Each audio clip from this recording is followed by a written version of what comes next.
Welcome dear students, A1 arts classes के channel पर हम फिर आप सबों का स्वागत करते हैं। तो आपको बता दें कि आज हमारा जो टॉपिक होगा वो होगा इतिहास से संबंधित क्लास 10th चैप्टर 1 यूरोप में राष्ट्रवाद। इस टॉपिक को स्टार्ट करने से पहले हम कुछ बेसिक पॉइंट को जान लेते हैं, जैसे इतिहास किसे कहा जाता है। ये लिख लेते हैं, है ना। सामान्य शब्द है कि इतिहास किसे कहा जाता है, ये बड़ा कॉमनली है। तो हम यह कह सकते हैं सामान्य शब्द में कि प्राचीन काल, है ना, प्राचीन काल में होने वाली सभी घटनाओं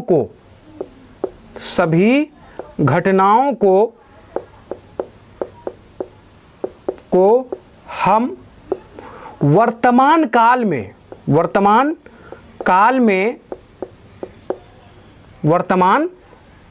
में जानने की क्रिया करते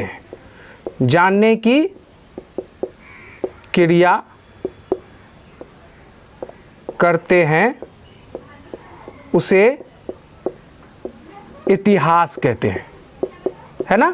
सामान्य शब्द है, उसे इतिहास कहते हैं। ये आपका जो है सामान्य शब्द है, ट्रिक के माध्यम से है और नॉर्मली है, सरल विधि के द्वारा लेंगे जो आपको समझने में आसानी होगी। तो ये था आपका इतिहास किसे कहते हैं। अब आप लोग एक स्क्रीनशॉट ले लीजिए इसका, पहले स्क्रीनशॉट ले लीजिए इसका, ठीक है। नॉर्मली है, बेसिक नॉलेज भी बहुत ज़्यादा इम्पोर्टेंट रखता है, ठीक है। ये ले लिए। उसके बाद देखेंगे हम कि इनका पिता कौन है। इतिहास के पिता किसे माना जाता है। इतिहास के पिता, है ना, थोड़ा साफ कर लेंगे इसको, ले लिए हैं इसको, है ना।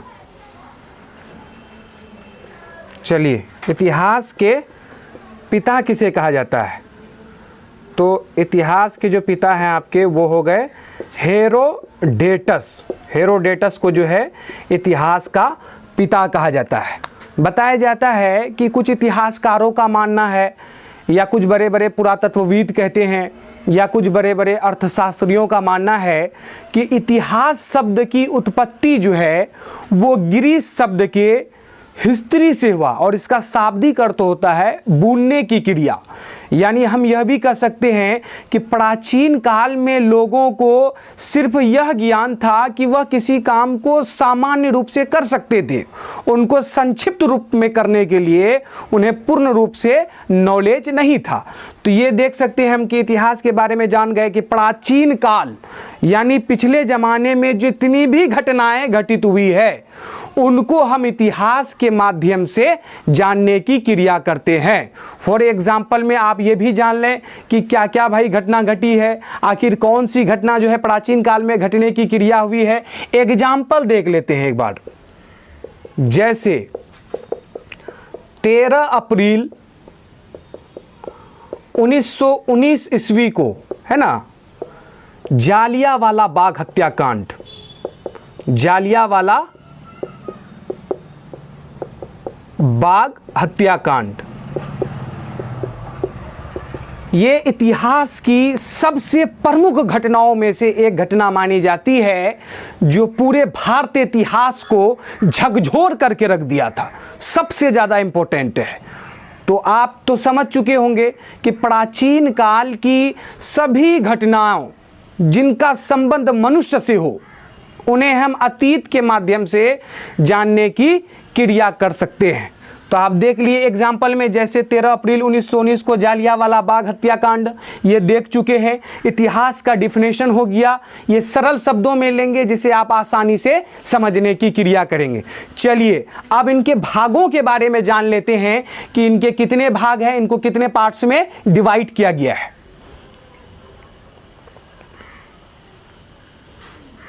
चलिए देखिए, इतिहास को मुख्य रूप से, है ना,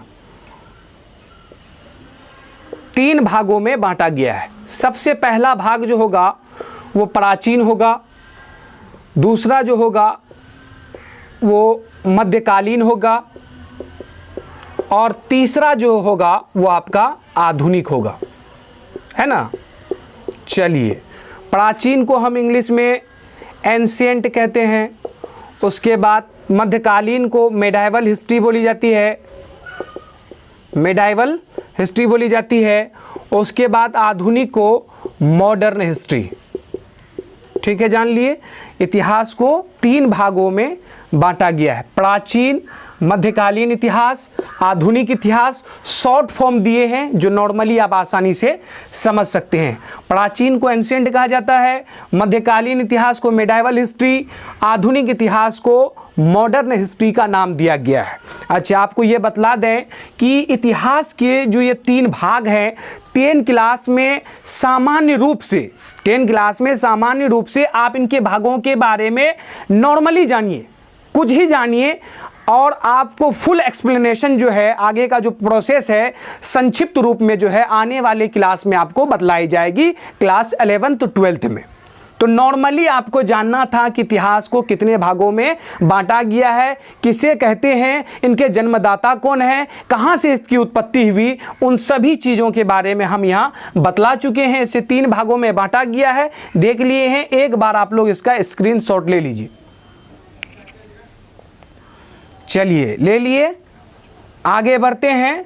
ठीक है, अब देखिए, अब जो हमारा टॉपिक है यूरोप में राष्ट्रवाद, सबसे ज़्यादा मोस्ट इंपॉर्टेंट टॉपिक रहता है बिहार बोर्ड के मैट्रिक के लिए। अक्सर जो है लेसन नंबर 1 से जो है क्वेश्चन आता रहता है कि राष्ट्रवाद क्या है, राष्ट्रवाद किसे कहते हैं। क्या होता, अक्सर स्टूडेंटों को देखा गया है कि इस क्वेश्चन को बनाने में उन्हें कई प्रकार की परेशानियों का सामना करना पड़ता है। अब दिक्कतें होती है कि राष्ट्रवाद क्या है, तो चलिए इसे हम सरल एवं आसानी ट्रिक के माध्यम से जानेंगे, जो कमज़ोर से कमज़ोर विद्यार्थी इसको आसानी से अपने माइंड में कैप्चर कर सकता है। चलिए, अब राष्ट्रवाद क्या है, बात आई है कि राष्ट्रवाद क्या है।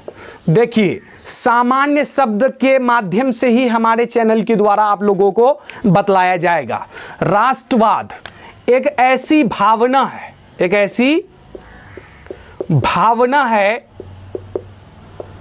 जो किसी समाज में रहने वाले लोगों के बीच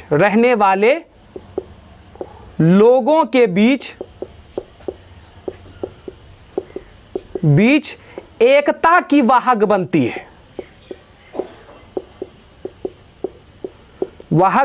है, उसे हम सामान्य शब्द में क्या कहेंगे, राष्ट्रवाद, है ना, राष्ट्रवाद कहते हैं। चलिए, इसका स्क्रीनशॉट ले लीजिए। आप सबसे पहले आप लोग इसका जो है स्क्रीनशॉट ले लीजिए, ये आपका सामान्य हो गया, है ना। जान लिए, राष्ट्रवाद एक ऐसी भावना है जो किसी भी समाज में रहने वाले लोगों के बीच एकता, यूनिटी को बढ़ाने की क्रिया करती है, और यही सबसे बड़ी जो क्रिया उत्पन्न हुई यूरोप में, राष्ट्रवाद की क्रिया। आपको बता दें कि 19वीं शताब्दी में यूरोप की स्थिति बहुत बदतर थी, बड़ी नाजुक हुआ करती थी।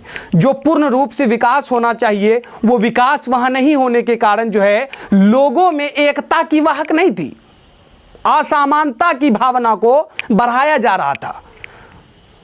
राजतंत्र की क्रिया स्थापित हुआ करती थी यूरोप के कई क्षेत्रों में, लेकिन नेपोलियन बोनापार्ट जो वहां के शासक हुआ करते थे, उन्होंने कई प्रकार की रणनीतियों को बनाया, जैसे इटली और जर्मनी का एकीकरण कर उसे कई तरीके से उसे आगे बढ़ाने का काम किया, जो आने वाली परिस्थिति में इटली और जर्मनी का पूर्ण रूप से विकास संभव हो सका।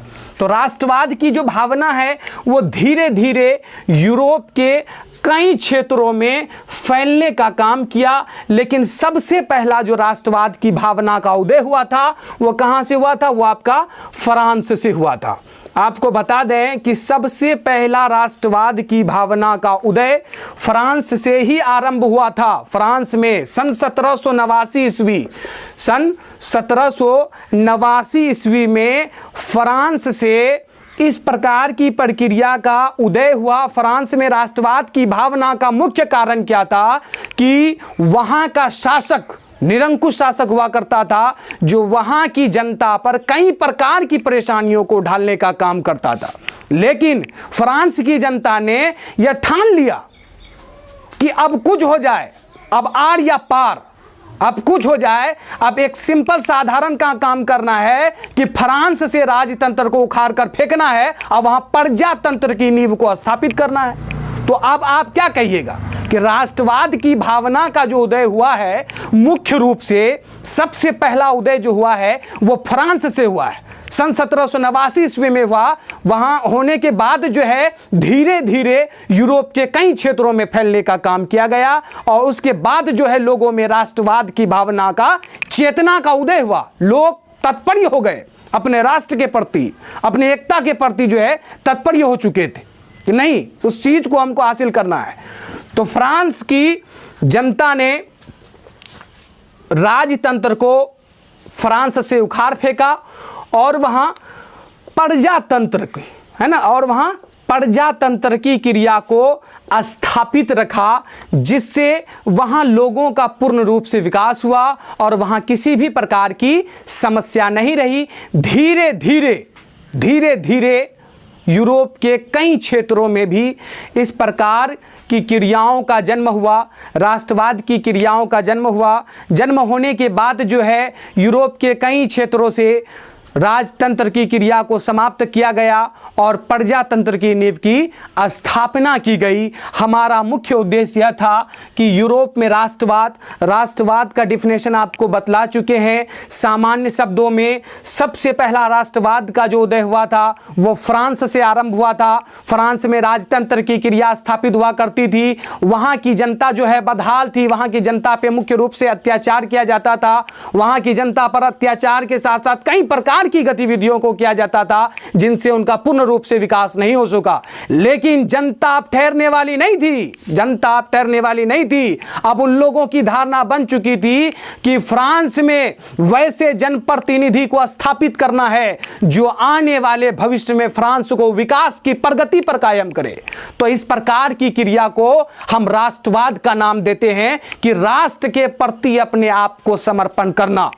तो यहीं से हम अपनी बातों को समाप्त करते हैं। बने रहिए हमारे चैनल A1 आर्ट्स क्लासेस के साथ और आने वाले नेक्स्ट वीडियो में हम आप सभी को इनके दूसरे लेक्चर के बारे में आप सभी को पूर्ण रूप से बतलाएंगे।